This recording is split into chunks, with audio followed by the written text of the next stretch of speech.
Hi guys. Anyway, whatever. We're like through that hurdle. Moving on. Right. So whatever it is that we see is from that vantage point. I don't know what happened to my lighting conditions there, but just whatever, right. Okay, moving on.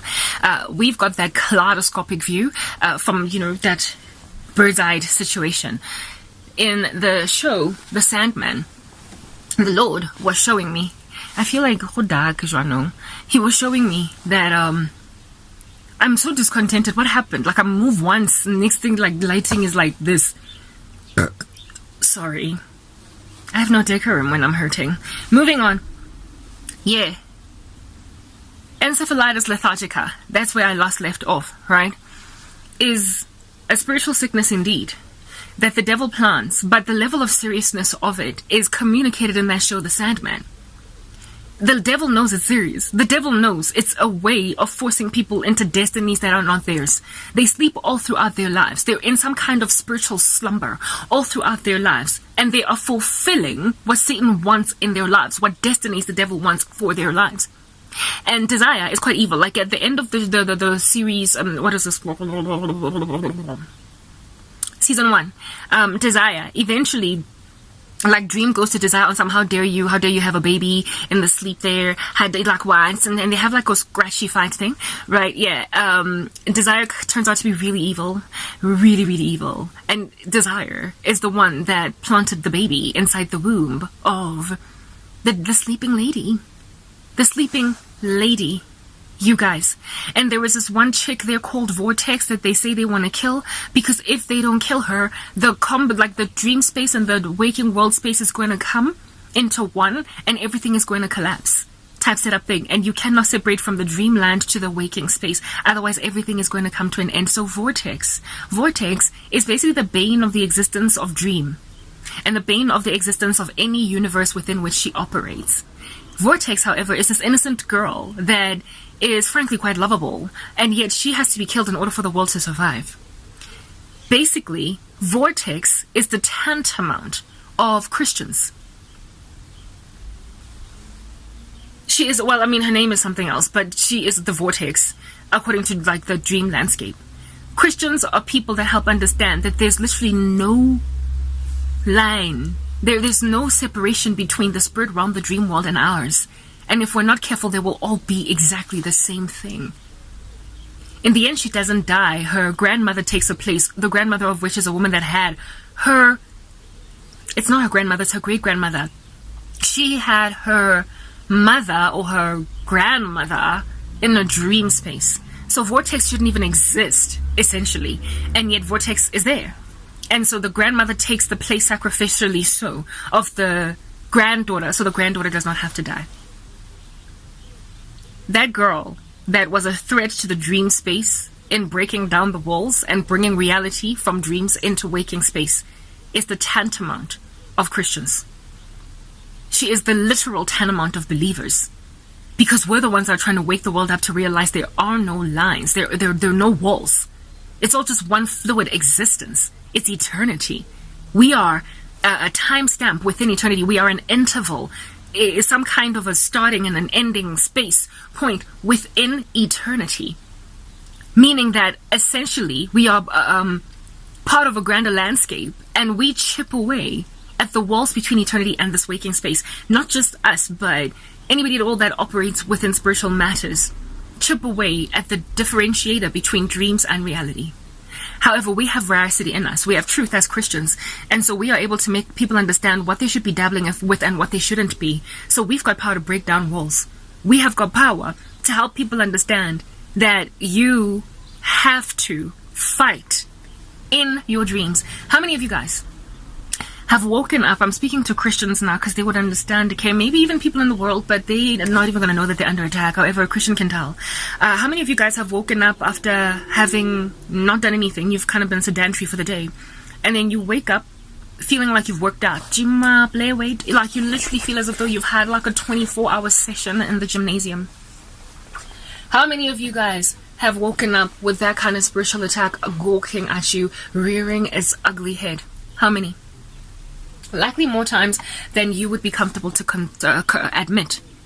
That means that you were working out. that means you were working out. Why would your body suddenly have aches and pains like those similar to gymnasium activity when you've not been working out? I don't know how many times I have had that as an issue. I told you guys that I haven't been working out consistently the past month, and yet I feel as if I've been working out every day. And strangely as well, my my neck is also like, if when you dance, sometimes you whip your head a whole bunch, and if you haven't done that a lot, you will be like, oh snap, I shouldn't have done that, because your neck will also be like exercising in and of itself. Yeah, I wake up with neck stiffness, like I've been whipping my head back and forth like Willow Smith. I will wake up with thigh soreness, like I've been all up in that squat business for 10 hours. I will wake up with like literally aches and pains, like I've been doing the gym non-stop like a crazy woman. And I'd be like, why is my body feeling like this? And the Lord was like, you know why? Don't ask me questions, Garabo, that you know the answer to. When you go to bed at night in the middle of spiritual war, honey, you are going into a battlefield. You're going into an environment where you're running, where you are cutting things, where you're ducking with your head, and it's happening for real. Your dream space is literally the exact same as your waking space. People have been ignoring it for like the longest amount of time. Why do young men, especially young men, perhaps it's happening to older guys too still, wake up with bed sheets all messed up after having some kind of a strange dream? It's because whatever is happening in that dream is happening in waking space, and so you find the ramifications of it on your bed when you wake up in the waking space. Otherwise, if it was just a dream, you would have your experience in the dream, wake up, and you'd be dry in the morning, but you're not. So that's literally, dreams are reality. And vortexes, the devil is always trying to kill them because we break down the barrier between the dream space and the waking space with biblical veracity, with the truth. Because that's the thing. Many people are here to try and interpret dreams. This is what a star in a dream means. This is what a cloud in a dream means. This is what a shoe in a dream. That's all means. I got. But Christians interpret dreams the way that Joseph in the Bible interpreted Pharaoh's dream. Nebuchadnezzar's dream was interpreted by Dan the man. We have got dreams, and we interpret people's dreams too who have dreams, because we have that gift from the Lord. Dream interpretation has been happening for a minute, and it belongs voraciously so to Christianity, but the world has been doing it in their own secular and occult spaces, pagan spaces, and what have you. So we have got a responsibility to basically rock up with like a dream or spiritual apologetics, in the sense that we have to debunk the dream interpretations of all other explanations that are not from Jesus with the biblical version. So essentially, the interpreters of the dream of Nebuchadnezzar can only be Daniel. Everybody else is a liar. Do you know what I mean? He was the only one that was able to find out Nebuchadnezzar's dream and interpret it. Joseph was the only dude in the room able to interpret Pharaoh's dream. Pharaoh asked so many other people to rock up, and they just were not quite getting around to fixing his problem until Joseph explained the 7 years of famine and 7 years of plenty. So everyone will interpret, but we have the truth. We've got the power. We've got the power. Okay, I wanted to say it louder, but it still feels a little too early to do that. That is what is going on. So, is the devil not always trying to kill Christians? Of course, he's trying to neutralize it, or neutralize at least our testimony, our witness. So, we are like vortex. The kingdom of darkness is always being communicated to, guys. What's really going on? But they are being shown some upside down, warped version, and they're not able to understand it. They're not able to gauge really what's actually going on actually in these streets. But we are. Right? So Satan is saying that there are so many gods. There's the god of desire. There's the god of death. There's a lady they call Death too. They're all siblings. There's the god of dreams. There's the god of... You're all just gods. And these guys speak even about the one true God who is the creator of everything. There's even like Lucifer up in that joint running hell. Hell of which is actually really a walk in the park in comparison to the real lake of fire. Demons are having fun. They know hell is a bad place for demons too. Anyway, whatever. Right? So they acknowledge a one true God who's never ever gone to or spoken of, but there are all these other sub-gods, and Lucifer is one of them, Satan, right? Who's a lady in this particular show. And Satan is basically showing us the kingdom of darkness, and how it is that they all are what every one of us are dealing with, but he does not want to show us who God And the one like deity or the one main power that is not shown in that show is the one true God. However, the one true God is mentioned as existing, that is above a dream, above Lucifer, above desire, above death, above etc. Satan is saying there's someone that we can't even see. He's transcendent, he's larger than anybody, anything, anyone, and he is in charge of even us who are dark. But this is how my kingdom works. He's just given it to us. This is how my kingdom works. So he's basically told us that his kingdom works with dreams, his kingdom works with desire, his kingdom works with death, his kingdom works with a vision of Lucifer that is basically running hell, which we all know ain't true. Hell is run by God, y'all. Like, no, death and Hades, who got the key? I don't gotta answer that, right? He is creating a version of his demons, his deities, his sub-deities as greater and loftier than anything at all that we can ever fathom, and that which we need to be scared of. And he feels as if though if he can that human beings have got power as well to incarcerate dreams, that human beings have got the power to manipulate dreams. In this show, there is this like naivety of this one guy to like incarcerate an actual deity, and the deities get incarcerated, which is uncomfortable to like even fathom. The fact that deities can be incarcerated, Satan is saying what it is that human beings actually have power to do insofar as they can stand on the authority in Christ. He is showing them that you can incarcerate dreams. You can incarcerate. There's this one lady whose name is Ruse, who is a goddess, and everybody knows from Greek mythology or Roman mythology that a Ruse is a goddess born of Zeus, a half god, much like Hercules, born of Zeus. And a Ruse is known in the arts as somebody who forms or functions as an inspiration for artistry, for creativity, basically. So if you can't write and you've got writer's block, and then all of a sudden you meet somebody that is your great inspiration, like you fall in love and the woman causes you to write the baddest, like, you know, book in the game, she's your Ruse. When people say he's my Ruse or she's my Ruse, they're speaking about somebody who's a source of inspiration in their lives. It's not always a bad thing, but it does come from Greek mythology. It does come from you know, the belief in certain deities. And so far as you use the metaphor, you're not sinning, but if you know what you're talking about, then you are. And Ruse, who is a goddess of inspiration, was incarcerated in one of the episodes of The Sandman by some artist who just, two writers basically, who captured her and incarcerated her and wouldn't let her go so that they could write the best novels in the world. Now, guys, are there not people who sell their souls to Satan, who basically give their lives to some kind of darkness in order to grow in the arts, in order to write excellent books? How many authors have signed their souls over to the devil to get, indeed, that ruse?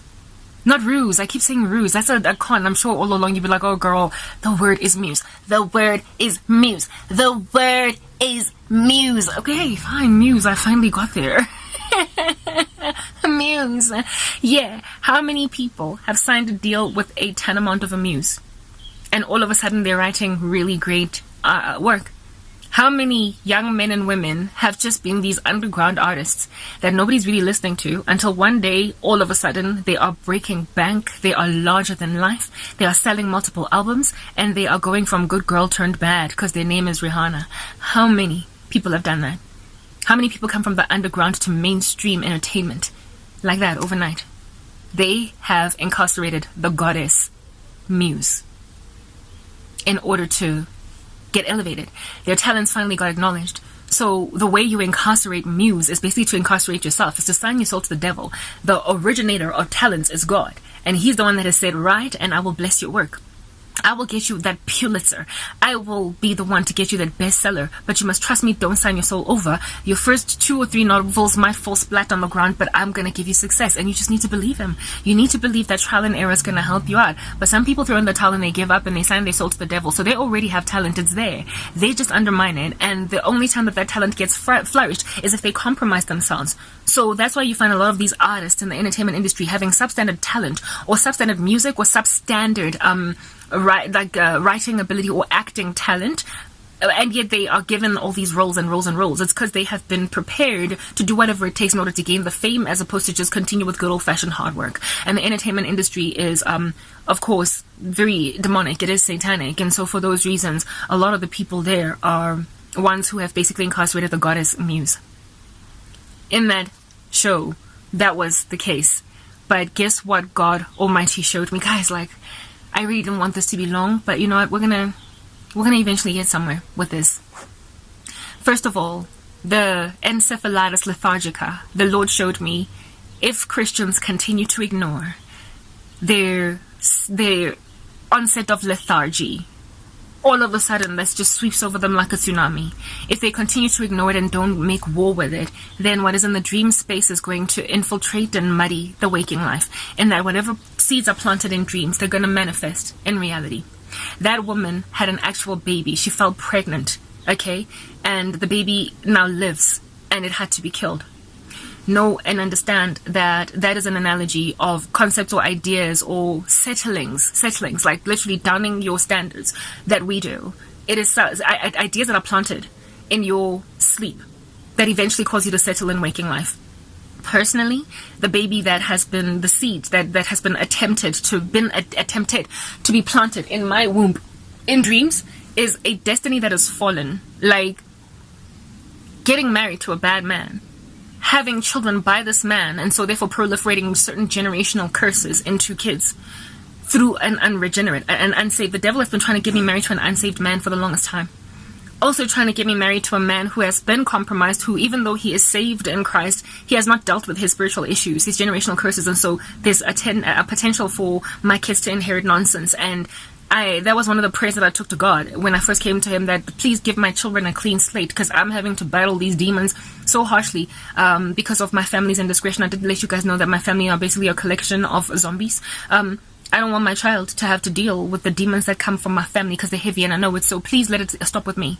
And it doesn't just end with me as Karabo, it also ends with my husband, because the two of us come together and make a zygote. Do you understand? That's going to eventually become a whole human being walking, and spiritual transferences happen from conception into the baby. So if you want to give a baby a clean slate, mommy and dad have got to be delivered so that the kid can be given a clean slate. Of course, they're going to make their own decisions in life and likely pack onto themselves brand spanking new demons because of indiscretion and sin, but at least you give them a chance to do better from the get-go. That's what I ask God for. And the devil, of course, knows what prayers I have been praying and what have you, because he's all about that big ear business. And he is like, never. Your generational curses are going to be proliferated. Karabo, dream on. And I was like, whatever. Okay, gates of Hades much, like, quiet. But God is like, Karabo, remember, do not diss celestial beings. They're bigger, larger than you. They're smarter than you. They're wiser than you. They're more intelligent than you. So don't just like write the devil up on some you gates of Hades guy or whatever and roll your eyes. Like, this guy has real power. He's got real power. You need to understand that in order to conquer him, you have to take authority that I've given you and get that bird's eye view in order to win. Otherwise, if you are going to be operating inside the little shake it in a minute glass shaky thing, you're going to get taken over. And so your destiny is going to be like, you don't want that. You don't want that time establishment thing. And so I took the whole encephalitis lethargica thing as a real big fat chunky gong of warning on my back. On my back. Hey guys, what? I went and I took that thing as a big fat gong because it sat on my spirit as God's veracity truth. It was a warning. It is written in the book of Job somewhere. I will please go and test it. That the Lord like threatens and intimidates us in the night with dreams. He does. That's what the scriptures say. I'm not making this up. That it is sometimes God's idea to whip you with fear in dreams. And what is the explanation for that? So that we can tarry away from the wrong path. God scares us with dreams so we will want to save our futures from what we saw in those dreams. And so that flash vision, that season of being in the spirit realm, because I got whipped by spiritual attack to sleep, when I dozed off, just my head, making like a bobblehead ever so briefly, because I wasn't even trying to sleep, I was just attacked, so I was like a bobblehead. And then I eventually woke up out of it. The Lord was like, don't ignore that. Don't ignore that. That flash vision that you just got of when I told you by the Holy Spirit, encephalitis lethargica, when you are able to attach it to that show Sandman, what is it? It is a sleeping disease where a person from childhood is put under until they are an old woman about to die, and everything that they dreamt about, most of it was not real, except for a couple of things that manifest into the waking space. The devil is trying to waste your life, waste your destiny, waste your legacy. And he is trying to plant into waking space things that he deposited in the dream space. I have been getting told I'm old. I'm 38 now.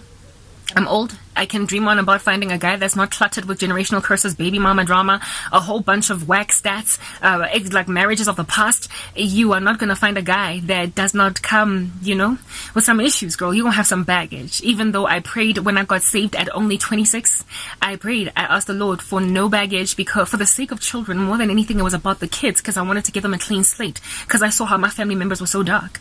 And the devil has been telling me at 38, you still want a clean slate? Forget it, you're not going to get kids. And he has been planting these seeds, trying to force me to fall pregnant, force me to have a husband that doesn't make sense and what have you, literally using my age. I keep on getting these dreams attacking my age. And I'm like, have a son. Let me go, Sarah. She had a baby at 93. What is wrong, your problem? What is your problem? What is up with you, Jezebel? Get behind me, Satan. Hey, Batong, I keep on getting these horrendous nightmares every time I slip into sleep at a time when... No, girl. You shouldn't be sleeping. War. Make war. And the Lord has been like encephalitis lethargica. He's telling me there is sorcery in operation right now that is the tantamount of encephalitis lethargica. If you sleep, you're going to have ideas planted in you. You're going to wake up feeling so forlorn that you will want to capitulate. You will feel like everything you do is a waste of time. You will literally give up.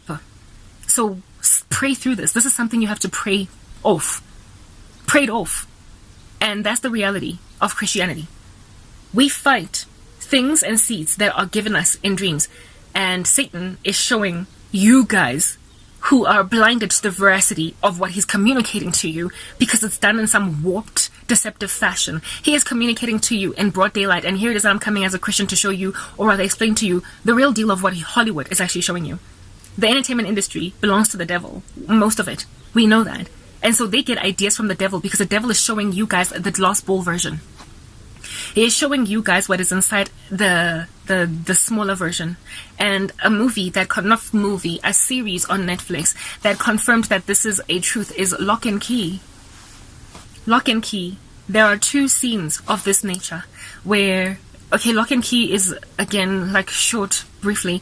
It's about these keys in some magical house. It's just ridiculous, right? So, and they open people up that come from some nether space, some other, like, random, funny, odd joint that, and from this environment, they've got keys to create realities that aren't really there.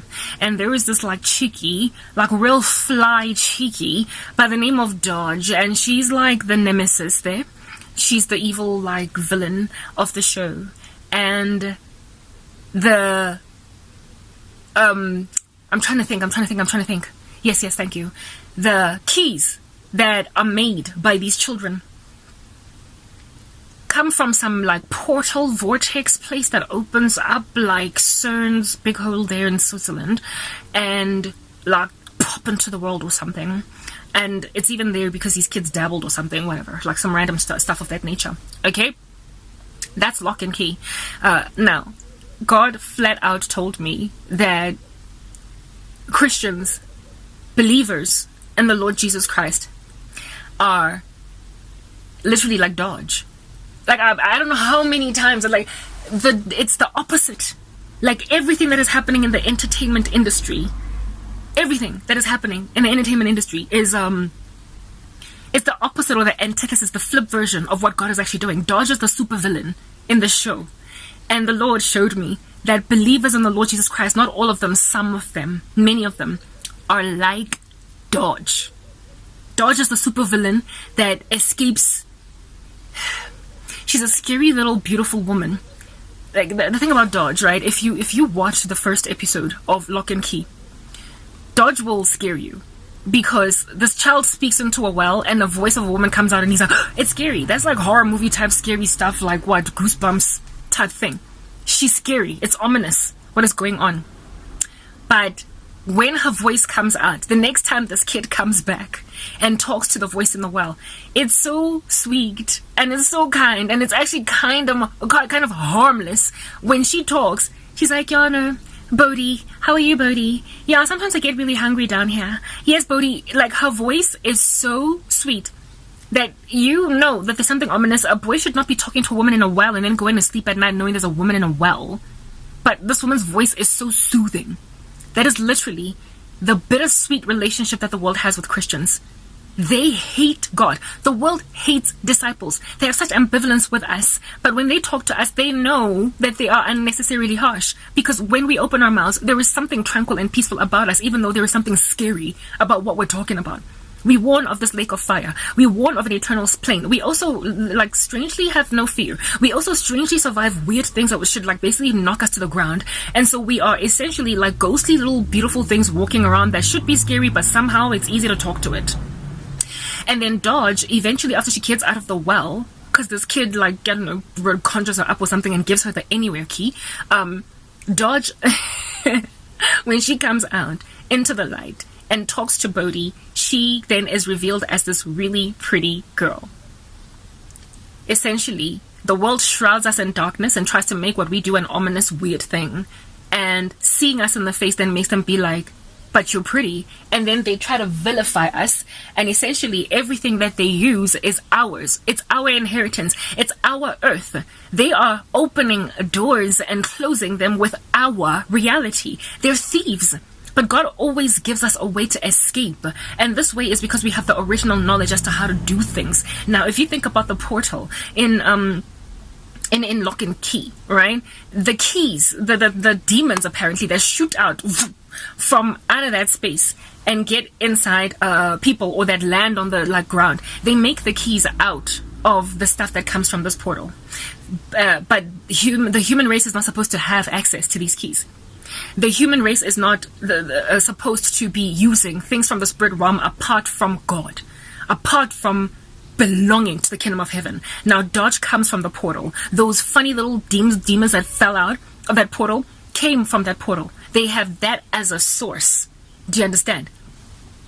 And so they are the basically original owners. It belongs to the portal.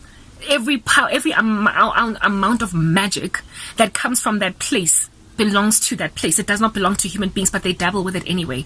The only people that can operate with all of that without being too afflicted are the ones that come from that place. Do you understand what I'm saying? They have got supernatural power. They don't die, blah, blah, blah, etc. These kids, however, dabble, and they make keys, and with these keys, they create alternative realities.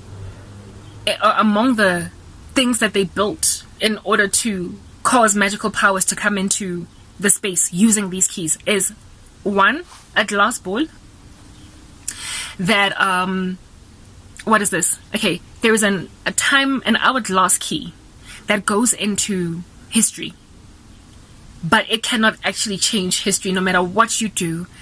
They even say in the show, the time key, the hourglass key, does not work that way. You cannot change history. You can't bring people from the dead.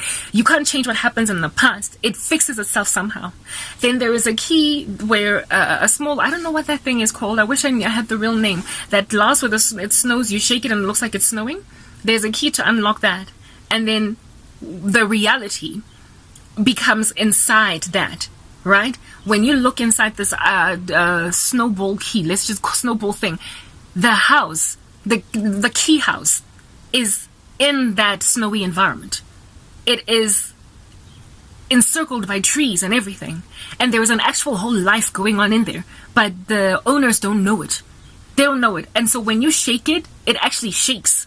When you, the whole house becomes a reality when you unlock it. And then there is a key that has that opens an architectural design, like, you know, those when they're trying to build a new building or something, a mall, how they've got a mock-up plan, like a blueprint, architectural, like, prototype plan thing of the mall and what it's going to look like, but in a small little size that you can look at in your office.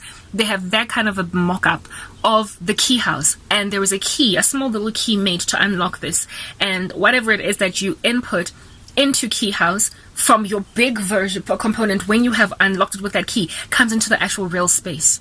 Now, those 3 keys that open up the world to a reality from people looking into it from a large, like tall perspective, is basically speaking of how it is that those who truly have the kingdom of heaven, those who truly have the keys to the kingdom of heaven, actually have got access to seeing what's happening on the earth from a big vantage point. But because we're also in the earth, we're in danger. So if you unlock the key in the key house from the mock-up house and you throw like the one time a big fat juju bee, like a jelly baby or whatever, was put in the house as an experiment by Bodhi's friend, and in Bodhi's bedroom there was this like big fat chunky giant what do you call this, jelly baby, just like chilling in his bedroom. I had a dream where Bodhi took to his friend, what do you call this, his friend Rudolph or whatever, yeah, I forgot his name, the other kid, right? He took a portion, like a hand of the jelly baby, like a big fat sticky one, to his friend as a gift after using the anywhere key. And I had a dream where I was given a big fat, like juicy hand of a jelly baby, the size of the one that was in Key House, as the Lord showing me, it's your season of rest. This is your reward. You're gonna get something big, abundant from the one who actually looks at you from a vantage point that's huge. That even if you're only getting a small portion of what heaven is yet to give you in the future, it is so big when it comes to you on the earth that it's gonna feel like that big fat hand of a jelly baby that you can, like, you bite into it like that, whereas the person who put it in there was so huge that it was nothing to them, it was just one jelly baby. Whereas to you it was a giant jelly baby that is literally heavy in your bedroom, you can't even move it. I had a dream where I was being given that sweetie, and God is telling me, I'm going to give you rest. And I've gotten that rest, and I'm going to tell you what that sweetie is. It's not the big deal. It's not even the whole jelly baby. It's not a packet of jelly babies. It's just a small hand, but from a big hand. And that jelly baby is such a massive blessing to me that literally, anyway, whatever. We're going to talk about that. There is those keys where there's activity going on in a smaller key house looked on by a larger key house. Is God telling me the dynamics of the kingdom of darkness, the occult, and God's kids? How it is that they're always trying to steal our inheritance. They're always trying to lock us up from what actually belongs to us. We are supposed to be roaming this earth freely with the supernatural power that God has given us. But the occult has found ways to incarcerate believers. I had a dream that I was dodged in a well. In a well, guys. And I also had a dream that somebody gave me, it's from the world, someone from the world gave me the anywhere key. And even though I couldn't get out of the well house the natural, normal way, I was eventually able to get out of it using the anywhere key. And it freaked people out in the same way that Dodge is scary in that show. And when I think back, when I track back as to what in the world could have been the anywhere key that was given me, the freedom, the escape basically out of my obscurity, even though I wasn't supposed to be incarcerated, what is the tantamount of that? I met a man, guys, that came into my life that basically wreaked havoc, and he was into the occult in and of himself, literally rolling around, like taking the things of God, the gifts of God, making a key of themselves, and then working in the opposite side, in the occult industry, working with occult people in order to bring harm to a child of God. That's what this dude is basically doing. He tried to infiltrate his way into my life and then used magic to try and steal me as a wife, blah blah blah, and then to try and thwart my YouTube channel. But before this guy could get the stepping on out of my life, he, in order to act as if though he was not actively involved in bewitching my life, tried to make my YouTube channel's stagnancy, the fact that I'm locked in a well, look like it's just natural, ordinary things that are going on. Everybody, wins some, they lose some. Everybody tries in this world and then fails. Get up, dust yourself off. But I was literally getting no views, nowhere, and it was strange given that I was trying everything to try and get my work out, but this guy was sitting on my chest. And so in order to try and vindicate himself from obviously being a witch in my life, like, because he literally there was so much evidence that he was involved in satanic activity where I am concerned, he then went on right ahead to send me a whole bunch of links on YouTube as to how to fix my channel, because he trusted that I'm not going to get anywhere. He knew that no amount of counsel I can take from people in the world telling me, do this, do that, do your thumbnails better, and like better quality video, like don't bore people, take out poses, and get a hook in your, like all the counsel that I could have gotten in order to build my YouTube channel. He knew that based on his witchcraft, it's not going to get me anywhere. It's not going to get me anywhere because I was just stuck and stranded being in the well that he put me in. But he wanted to make it look as if though, look, I care that you should get your life back together. I'm not the one here bewitching the living daylights out of you. How about you go and find out what's wrong with your channel by checking out all these people giving advice on YouTube about how to build a channel. And he had no idea that by doing that, he's giving me the anywhere key. I never would have researched this stuff on my own. I would have literally tried to grow my channel organically like everybody else that's growing like a snail's pace, like struggling with just 1 or 0 views, blah, blah, blah, wada. And eventually I encountered a dude on the internet, on YouTube, in trying to find out what's going on, how to grow my channel, who basically told me, shorts are your holy grail, try them. And I did. And lo and behold, that was my anywhere key. My channel has since then grown like weeds. It has grown like weeds because of the shorts. And as a result of me getting so many subscribers, I'm noticing that even my long form content is starting to get looked at by the people who have been following me, because they're getting recommended to my stuff. What this guy put on my video is an invisibility, like, not video. Yeah, my video is like an invisibility cloak. So people don't click on me when they are... what is this? When my stuff is recommended to them on their main pages. I've spoken about the invisibility curse on YouTube channels, on YouTube, how it is that some people's channels don't get viewed because there's literally like an invisibility cloak over their particular videos. So no one will even see them to click on them. It's the weirdest, okay? The things that these people in the occult do. But the thing about shorts is that there is no escaping them. There is no putting an invisibility curse on shorts, because the shorts feed is this thing that you just scroll down. It's like the For You page on YouTube, on TikTok. You just scroll down it, and whatever it is that YouTube recommends is there. You can like scroll right past it, but there's no way that you're not going to be able to see a short in front of your face when you have scrolled down from the one above it and the one below it. If you go on the shorts feed, you're gonna see every short that YouTube has put on that feed based on its algorithms, proving that YouTube is not the one thwarting me, but wishes. So the invisibility curse is not working on shorts, because shorts are impossible to make invisible, in the sense that, how can I describe the invisibility curse? It's like one video will be clear and you will see it in bold, bright letters. How to get your 4C hair detangled. And then the video next to it, it'll be like fuzzy, blurry, almost like you've got far-sightedness and you can't make out the words. You can't see what's going on there. And so the one that is popping out at you telling you how to detangle your hair versus the channel next to it that's also talking about detangling hair, but strangely you don't see it. It's like your eyes are blurred out. That's how it becomes for people. It literally becomes something they see at the corner of their eye.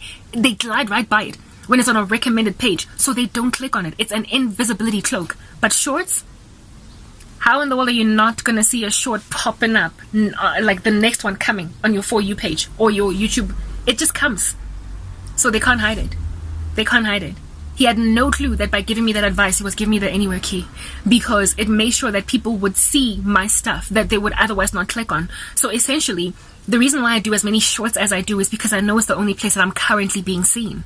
It is the only place that I am currently being viewed, due to the fact that people just happen upon my stuff because they're in the shorts feed that automatically pops up. Whereas the bigger, longer form content gets pushed out there and like it's invisible. People are blurred and blinded to it. And on top of that, they are also made to click away really quickly because something overtakes them when they're inside my videos that says, this is boring, don't even continue. That's what the witchcraft is doing. However, with shorts, they're so short, they're so brief, that people are able to linger on for that 1 minute, for that like 30 seconds at least. And so they get taken up and their attention is grabbed. The Holy Spirit operates and cleanses them because the word is so powerful. It's a double-edged sword. It cuts whatever it is that is the gauze on their eyes. And so people are like, oh, they're illuminated. Whereas they would have been dulled on my longer form content. And so they're clicking on me, they're subscribing. And the larger your subscriber number grows, the more you get viewed on your long form content, because the ratio of views to your subscribers is, from what I've been observing with just on a law of large numbers and also law of averages, I have noticed that on average, most channels get about 40%, 30 to 40% of the views of their subscriber count. So if you've got 100,000 subscribers per video, you will likely get anything from 20 to 30 to 40,000 views per video. So the more subscribers I gain, the more views I will get on my longer form content, and that is how I am going to eventually monetize. So the way that I'm going to get around my long form content not being viewed is by what is this, growing my subscriber numbers so high that it's going to increase the potential for them to look at my longer form content when I put it up, and it's already working. There was a time when I would put up long form content and would get like literally nothing but 30 views or whatever, and no likes at all other than my own like. But recently I did a longer form content. It was only 10 minutes. I'm actually experimenting between 10 minutes and half an hour videos and hour long videos and what have you, and I got 10 views and 300. I got not 10 views, sorry, 300 views and 10 likes in a 10-minute short. Not a 10-minute short, but a 10-minute long form video. And I also got something like 150 views on a long form video with 10 likes on it as well. But that was half an hour long. And I was like, oh my goodness, the fact that my shorts are growing my subscribers is causing my long form content to get viewed. So first I'm going to hit my subscriber number minimum, but then eventually over time, because of the growth of my subscriber numbers, I'm also going to get my watch hours. The guy gave me my anywhere key. Shorts are my holy grail. I can't say that enough. The Lord has been showing me over and over and over again that I'm like Dodge. That I escape, except of course because the kingdom of darkness is always trying to act as if though it prevails against the church on the earth. It's deception. Do you understand? Dodge loses in the end in Lock and Key. The supervillain loses, blah blah blah, and the kids eventually win. But in the end of the Lock and Key series, what happens? These kids, in order for them to have any kind of semblance of a normal life, to have any peace, so they don't get distracted and disturbed in their life trajectory, they have to throw the keys back to where they came from in order for them to gain peace. So the devil basically eventually admits what is the real truth, just like he admitted in Sandman that everybody is under the one true God, and all the demons here on earth that are all operating under the one true God. They don't have legroom to move anywhere. Just as much as he admitted in Sandman, he also admitted it in Lock and Key, that the only way to gain any real peace, magicians, occultists, people that think you can take the power from an eternal plane and use it in your physical plane without Jesus, that all that is going to do is bring a lot of discord and death in your lives. If like these keys caused the death of the girlfriend of one of the lead character's son guys in the show Lock and Key, it caused the death of so many kids as well in that school. It caused so many like tragedies, including the death of this one girl that got demon possessed. Like the people who got demon possessed and taken over, once they try to extract the demon out of them, some of this demon out of them, some of them died. So if it was not for making these keys and using this magic, no one would have died, including Jackie, who was the girlfriend of the lead character guy. It was very sad for Jackie to die, right? She never ever, if they had never dabbled with magic, people wouldn't have died. All the kids that died, the dad died. Like there's so much death in Lock and Key. The devil is basically admitting that he comes to steal, kill, and destroy. But Christ has a life and life abundantly, and also has come to give life and life abundantly. The gates of what is this? Death and God holds the keys to death and Hades. Do you understand? Death and God, him and him only. He's the one that holds the keys to death and Hades, guys. And in that show Lock and Key, it became clear that was the fact as well. They had to return the keys into the vortex in order to close it, seal it, and give themselves peace for the rest of their lives so they can be free from the darkness. So essentially Satan is saying, it's all fun, it's all good and well to play with magic, you guys, but it's going to kill you. And it's going to take away your peace and your joy. But if you are happy to down it, you'll get that peace that you want, but you're not going to have the exciting dabbling with witchcraft life that you would love to have. Man is made for interaction with the spirit realm, with God. Man is made looking into eternity. Man has got God's law written on their heart. We have a longing for eternity, and so therefore we have a longing for the supernatural. And that longing has been given us by God, but it is in order that we might indeed engage in supernatural activity with Him, not with any other entity, not with the devil, not with these demons, not with fallen angels, but with Him. Not even with risen angels, not risen, what you call this, but holy angels. We are to interact with God Almighty and give Him only the glory. Type establishment thing. And because the devil knows that mankind loves to dabble, he tells them, go in ahead and you will have an adventure initially, but you're going to lose some people, and you're in and of yourself not going to be able to get rid of things that are not going to make sense. And also there are going to be people that are going to end up being the bane of your existence, that you're going to vilify when they're actually not the villains. Like Dodge was their super villain that they hated with a passion. The world hates disciples, especially the world of occult practitioners. They can't stand us. They dedicate their rituals to Christians like they are always as some kind of a cauldron cooking up a storm against a child of God. And so if you don't want to have that bitter relationship with someone that you literally can't get down because she gets up again, you're never going to leave her down. They can't get knocked down because they get up again. You're never going to leave them down. If you don't want to keep on having a massive tug of war with someone you can't defeat, a Christian, you will not dabble with the occult. You will leave the poor child alone. You will leave the poor human alone. But the kingdom of darkness, they invested.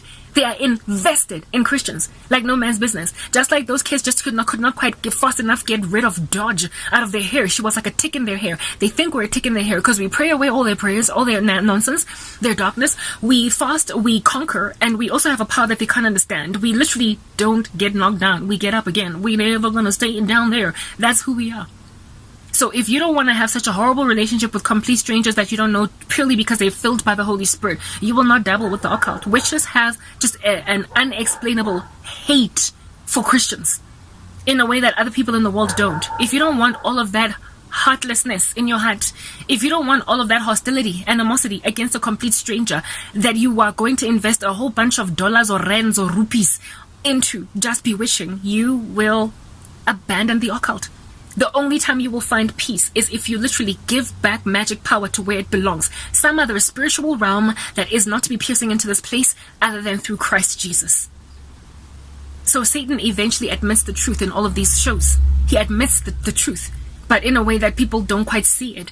And so when the Lord warns me using shows on Netflix or on television, then for me it's like caught in a rock and a hard place. I know the church is going to give me a hard time for watching this on some karabo. The eye is the lamp to the heart and whatnot, like guarded type setup thing. But who is going to show the world these things in the church of the Lord Jesus Christ? Who is going to unravel these things? Who is going to be the ones to interpret the very allegorical language in the book of Revelation if they don't watch what the devil is doing through the entertainment industry? That is his Bible. That is a lighter-hearted version of reading the devil's plan than reading a satanic Bible. It's better than actually going into occult books, because those might slap you upside the head. You are seeing what the devil is doing in a way that is kind of sugar-coated. It's like a satirical version of it, some kind of a parodic version of it, a euphemism. It's light-hearted, even though it's speaking of grander, deep, ugly matters in comparison to actually going into some spell-casting book. We are not unaware of the devil's schemes, guys. We need to know what Satan is doing in order to unravel sometimes even the Bible and many of the imagery that is given us in the Bible as to what the devil is doing. God is a bright being. He is God. He's caring. He's love. He's light. The devil is dark, however, but God does say that we're not unaware of his schemes. And the only way that we're going to be aware of those random schemes is if we sometimes look at him. However, it's not for everybody. Everybody has a ministry. Everybody has a calling and a charge. Everybody has something that they're doing in the kingdom of heaven. So a lot of the church has a responsibility to stay away from certain shows on television. But there are supposed to be brave souls, much like human shields, basically in a battlefield, that have to go into these environments in order to come forward and give an apologetics humiliation basically of the kingdom of darkness and what it is that they're trying to do against us. We've got Christians that cover world events in light of Bible prophecy politically. We have also got Christians who are able to unlock lots and lots of darkness and metaphors in what the world is actually presently doing. And we have got to learn to appreciate when the Lord has given as somebody who has done the dirty work in order to come and give you the full package type thing. I am personally constantly just tormented by lots of what's going on because I'm just persecuted in my own life, by my family members. But I'm also tormented by the fact that I'm trying to share these things that God is showing me, and there's wishes sitting on my chest preventing me from sharing it with the world because they are preventing the world from even seeing me, even though I'm trying to share it.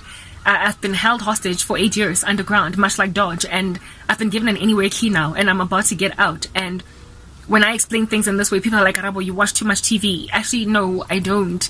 I spend most of my time watching videos on YouTube about the end of days and what have you. But every so often I check out Netflix and what's going on there, and whatever it is that I just so happen to want to watch just so happens to strangely be happening at exactly the same time as what's going on in my life. And it often gets me out on the other side with some kind of spiritual edification as to what the kingdom of darkness is doing. The same thing also happened with Squid Game. And frankly, Squid Game, I got curious about it because everybody was talking about it. So I went in and I realized that the Squid Game is an explanation of what's actually the process of people on the earth that are striving to enter into heaven.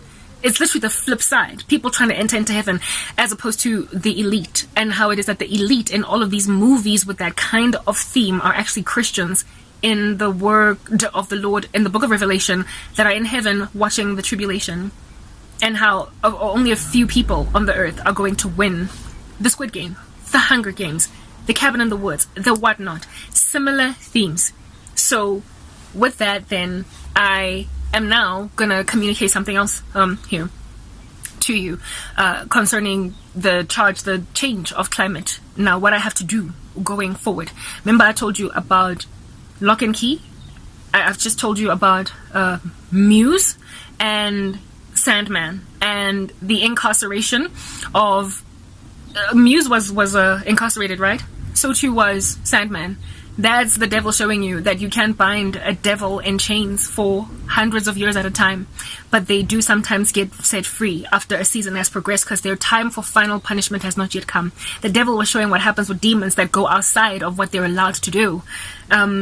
When devils basically allow themselves to be used by human beings. If you think about what happened in the book of God, in Genesis, how it is that the sons of God left their first estate and they went and fornicated and procreated with the sons of man, and because of that God bound them in chains, like basically banking them for everlasting punishment. They're not in the lake of fire, but they're in some kind of bondage.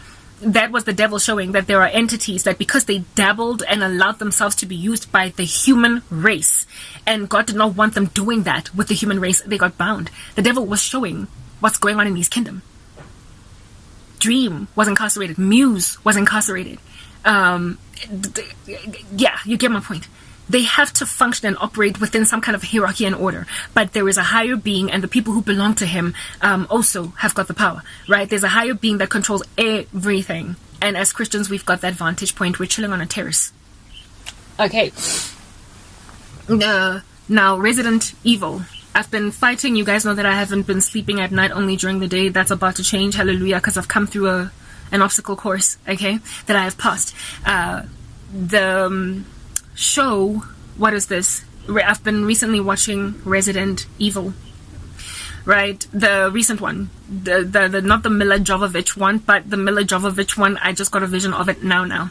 Okay, there's the Mila Jovovich Resident Evil, the old school one. There is a scene where Mila is being tied by her waist to some moving vehicle. Okay, there's movement outside. They're starting to, like, it's been collection day. Okay, fine. She's tied around her waist by some moving vehicle, and she's running away from zombies that are pursuing her. And she can't run properly because a nemesis of hers has tied her waist around a vehicle that's driving very slowly. And she has to keep running, because if she stops running, she gets dragged by the car, first of all. And behind her are zombies actually chasing her, right? She can't keep running. She can't keep running, otherwise she's going to get exasperated. And she's going to fall and either die by being dragged by the car or eaten by zombies.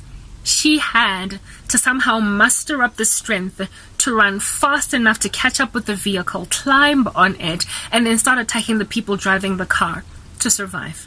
Now, when you are already running and you're exhausted, you're literally at the end of yourself, where are you going to find energy to run faster than already the marathon you've been doing? It's only if you've been given an injection by God. I had a dream or vision, be re-energized into my understanding from long ago. I already got this long ago, but when I got it long ago, by long ago I mean like literally 6 months ago or something, when the Lord showed me that scene in Resident Evil of Mila Jovovich, but it was Mila Jovovich, but the Lord made me understand that it's you, Karabo. Like, that's what's being done to you. In there, I was being dragged by somebody who was alive on the earth, by causing me to be pursued by a bunch of zombies. So essentially human beings that cause a human being to be pursued by lots of demons. And if I did not keep running, the demons catch up with me. If I flopped on the ground, I would get dragged until I die, or demons catch up with me. Basically, my life was in danger. And I had a dream where I was busy running, just running. Literally with a car that is driving slowly in front of me, tying me around. Tying like some kind of a rope around my waist while I run behind it. I was just running in this dream, like, and I couldn't stop. I couldn't, because zombies behind me, again, dragged by car. And the dream ended right there. I instantly understood what it meant. God was showing me that, Karabo, there are a whole bunch of witches in your life operating at present, and they're sending you lots and lots of demonic attack. Lots of demonic attack. And you have got to war with that. You have to fight, because this is going to kill you if you don't muster up. Like, you fight. And in this dream, it just ended there. At the time, I was just sitting around, not sitting around, I was working on things that I did not have a view or a picture of actually ever really yielding any fruit. I didn't know what's going to happen. I tried to start my business, sis. I tried to start a hair business. I tried to start this, that. Like, honestly, everything fell apart because I was looking for financing or help, aid from people in my space. And like I told you, my family members, the demon possessed, like literally a lot of them. And God was showing me, they're not going to help you. They're not going to help you. You are literally hoping that they're going to have compassion, that they're going to have an attach of conscience. You are literally hoping that people that have put you in a position to die are going to help you out. They are the very same people that bewitched you, Karabo. And they are also the very people that keep bewitching you. And they're the same people that keep on sending people to see that you're under a lot of strain. And so they are going to opportunistically try to use you. So you have got to find a strategy or a solution that's going to be you, basically in control or in charge of the outcomes that will bring your future about. You're the only person that's going to get you out of this. I have given you everything you need in order to figure this out, but you need to start trying to come up with something that you are not going to need any of their help concerning. And I was like, but God, what is that? God, what is that? All this time I've had Wi-Fi. All this time I've had internet. And yet I have been kind of scared to go back to YouTube because of the intimidation on my person by these very people that if I go back and I do ministry, they're going to afflict me again. Because one of the biggest reasons why I even stopped YouTubing was because I was told that if I continue, I'm going to lose a place to stay. Because I was talking about my life and my testimony. And God was like, stop being scared. Stop being scared. These people haven't even been in your page for a very long amount of time. They're not going to know your back. And besides, you don't have to talk about them. You'll talk about everything else that I'm showing you. You're consuming all this understanding, but you're not sharing it. You're in danger. You're in danger. And I was just running. Until eventually they cut me off financially too. And by financially, I'm not even talking a lot of money, like $600. I was being at 600 rands. I'm in South Africa. It's nothing. You go do the mathematics in your own currency as to what that means. They cut me off, and I had no, therefore, ability to purchase basic things like toiletries, basic things like, what do you call this? My ingredients in order to, build my muscle for protein, blah, blah, for exercise, da, da, da. I didn't have any of that stuff. And also I did not have my ingredients that I would buy in order to try and make my hair products. So dream on, hair business, everything. I was just severed, and I was told as well to go and scan groceries at the local FMCG, the local Pick and Pay. I was like, with the level of skill that I have got, how are you going to let me do that? So I was like, I have to try and find some other way to make money. I have to start an online business, and that's why I came back online to try and do my YouTube channel. So they pushed me to a position where I would now go back to doing the very thing that they stopped me from doing, because what else am I going to do? And that was when I started to get I got another dream, a vision. Like, you see, remember the one that I had with Mila Jovovich, where I was just running. I had another one as soon as I started that endeavor, right? Where this time I ran faster, and I caught up to the vehicle and I climbed on it. But in that same scene in Resident Evil, Mila first has to fight the people who are driving the car before she can get access to the car herself and drive it, and so therefore be safe in this dystopian world from the zombies and from the bad people who are still alive, but nonetheless they're fighting other human beings type thing. So basically from demons and also from bad people.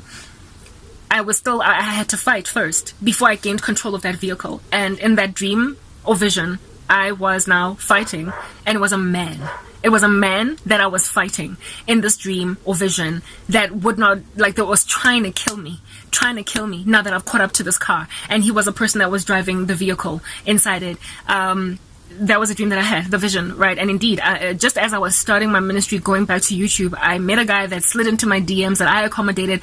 I actually fell in love with him. I thought he was my future husband, and he ended up being the bane of my existence, slapping me with a whole bunch of witchcraft. That was that guy. God was showing me that before you drive and go out there into the future, there's going to be a guy that's going to try and stop you, but I'm going to use him. I am going to use him to basically start your ministry the way that I intend. Because when Jesus says yes, nobody can say no. I want you to get your life back, but you don't have understanding right now. You don't know how to start a YouTube channel. You don't have the skill. You don't know how to make it grow really quickly in order to monetize and actually give yourself a life again. And I'm going to use this man to give you the right idea. And that's exactly what's happened. I took that guy's advice. I learned how to like not manipulate the algorithm, but work around the sorcery. And I then had, about a few weeks ago, like before August, all right, it's currently the 30th of August, like I said, before August commenced, I then had a dream where I was still in this, like, how can I describe it? It was not that same vision in Resident Evil with Mila Jovovich. There's one of the movies, she wakes up on some kind of a hospital bed and unties herself, and a couple of months or years have progressed, and when she goes outside, it's nothing but a barren wasteland, and she's wearing like this hospital outfit. Do you understand? And the world outside has just gone to dogs, and the Umbrella Corporation premises, head offices where they were busy doing experiments on her, everyone there is dead. And how she got out was some, I don't know, can't remember, but she got out, and she was wearing hospital clinic gear in a dystopian world that had fallen apart, even though she had warned them before. If you watch the Resident Evil movie before that, she had warned them that, hey, this is what's going on, we have stopped the virus, but then they went on right ahead and fetched it again, and then she went out and realized that the whole world now has gone to the dogs, and not just Raccoon City. I had a vision or a dream about 2 months ago where I was like that. Mila waking up in that hospital, being the only person alive in a dystopian world that has fallen apart, and going outside to a dry, barren land. And one of the things that she does in the beginning of that movie is grab some weapon and is like, I guess it's time to fight. It's time to fight now. I had that vision. God was showing me, you will conquer those who are trying to hold you back. You're gonna slay all the demons, but by the time you get back out there in the world again, it's gonna be such a barren wasteland that is desolate, with people having not taken the advice you gave them at first when they first incarcerated you and put you in hospital, that they will be reduced to nothing but zombies. The ramifications of their actions, I don't know how many times I warned family members, friends to stop. Like when they were busy with me, I was like, stop, this is like the tantamount of telling them that the T virus has leaked, we need to contain it. And they didn't listen to me, and now they are so far gone. Now they're so demon possessed that they can't even stop to realize that you don't do this to your own friend, your own mother. Like, they have so beaten each other up with witchcraft. They have so messed up their own environments that they're barely recognizable, and it's like they're mindless drones walking around as zombies. Because they got themselves so darkened by the occult. My whole family does not live a normal life.